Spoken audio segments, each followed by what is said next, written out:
Game of Thrones might be the fantasy TV show that gets the most plaudits, but the seminal TV adaptation of Philip Pullman's His Dark Materials deserves just as much, if not more, acclaim.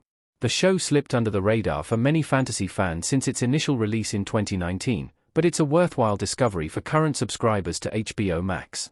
As an HBO original series often described as the best fantasy show of all time, Game of Thrones inevitably has an incomparably greater audience than His Dark Materials. Yet, this BBC-produced series is an underrated gem, the recent arrival of which on Max warrants far more attention than it's getting. It's also a prime example of fantasy shows being better than their movie counterparts. His Dark Materials is an unquestionably superior adaptation of Pullman's novels to 2007's big-screen version of The Golden Compass starring Nicole Kidman, serving as a faithful and technically accomplished rendering of its celebrated literary source. His Dark Materials deserved as much hype as Game of Thrones. James McAvoy as Lord Asriel in His Dark Materials. There's no question that Game of Thrones redefined the fantasy genre when it arrived on the small screen in 2011.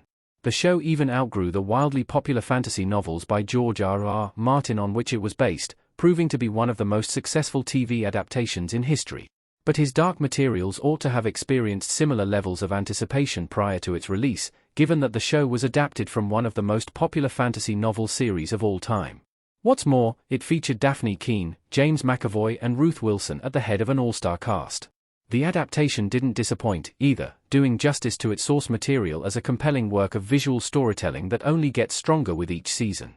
Not only did His Dark Materials deserve more hype around it before its release, it should have become far more popular than it was once it delivered on that hype. While Game of Thrones' finale was controversial, His Dark Materials stuck the landing. Lyra touching Will's face in His Dark Materials Season 3 finale. Unlike Game of Thrones, His Dark Materials ended after just 3 seasons, faithfully adapting the original climax to Pullman's novel series. As a result, the show's bittersweet conclusion was the perfect ending to its story, enacting the culmination of Will and Lyra's emotional journey together. In fact, Game of Thrones could have learned a thing or two from this ending, instead stretching its plot to breaking point, far beyond the scope of George R.R. Martin's literary masterpieces of the fantasy genre.